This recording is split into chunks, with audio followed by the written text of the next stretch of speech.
One of the most important things to understand is how you're going to feed your crops, because this is where most of the farmers get it wrong. You need to feed your crops well, because if you need good production, then you really need to feed your crops well for the crops to feed you or feed your pocket. And ideally, there are some principles that you need to follow when looking at the crop nutrition program that you're developing for your crops. And different agronomists will actually provide you with the different management programs. And ideally, for such a crop, you really need to be on point when feeding it. For the melon farmers, because where we go wrong is melon is a heavy feeder, and you really need to feed it well and in time, using the just-in-time concept so that you don't miss any milestone. So how do you feed the melon crop, and at what time do you feed it?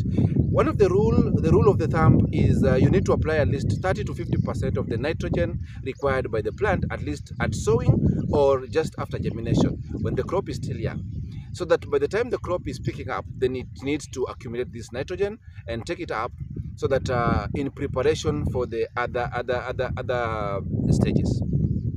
So, and the best way to feed this crop is at least feed it a minimum of 3 times. When I say a minimum of 3 times is most farmers would do direct seeding. So when you do direct seeding, after about 3 days or 4 days, you'll see the seeds will have germinated, and then now you need to start feeding it on time.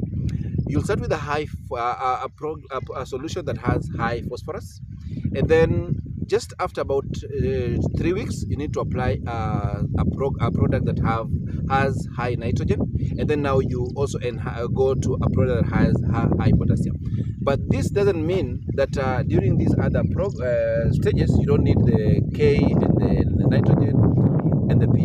It only means that at these stages that I've mentioned, the initial stage, the vegetative stage, and the flowering stage, you need the N, the P, the N, and the K in large quantities. So you can start with a fertilizer that has high phosphorus. This is majorly you can start with either DAP, or you can start with the Yaramila Power, or you can start with micro planting, or any fertilizer. You know, currently in the market we have different solutions from different suppliers that have these combinations. There are others who choose to go for NPK 23-23-0. Depending on why I'm mentioning all these solutions is because when you're developing your crop nutrition program, then also you actually focus on what your soil has.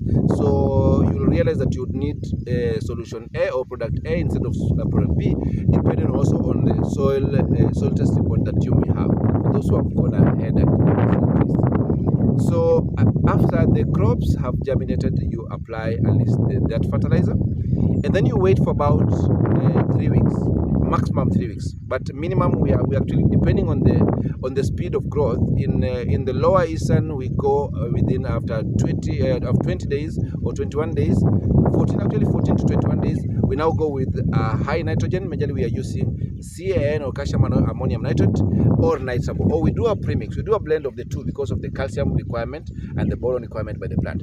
So we do a blend of CAN and Nitrabo and apply. And then after about 2 weeks, we now do an NPK. And NPK, we have the NPK that has high K. So we can do either Yaramila Winner, we can do 1717, or we also have the patent Kalis and the corn Kalis that we also apply. So this is a program that at least you need to follow, so that by the time you are getting a fruit, or the female and the male flowers, then your crops have taken up, they're already well fed, and they're ready to produce a good fruit. Otherwise, you realize that you will end up having very many fruits that will not grow to size. And remember, the melons actually sold depending on the size. That is one of the most important quality features for the fruits when you're going to pitch the market. So ensure that your nutrition program is tailored to ensure or to give your crop at least the best environment for it to give you best results. So remember, I have said that you need to feed your crop at least, for the melons, you need to feed it at least a minimum of 3 times using a high phosphorus fertilizer, and then a high nitrogen fertilizer, and then go for a high potassium fertilizer. And in between, during your sprays, you also supplement these with different forms of different foliar applications that have different combinations in terms of the elements. So you can do different solutions at different stages. And all this, we will provide you with this program for those who are partnering with us at Elim Agro. We come and visit you. We look at, if you have a soil test report, we also use that to develop a good program for you.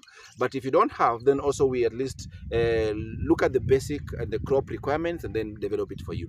But for the melon farmer, remember, you need to look at the crop nutrition program that you have. And then at this stage, for those who are having melons at this stage, this is the right stage now to prevent melon fly attacks. So because now we have the male and the female flowers already developed, so you need to prevent the melon fly attack in your crops. Remember, all this information we also give it to you when you partner with us, when you buy input from us from Elim Agro. We are located in Kibwezi, Kiboko and Emali. And remember, our tagline is, we don't just sell, we sell professionally. So talk to us, contact us at the following numbers: 0724 146 959. Let's partner together, let's grow together, let's develop our farms together.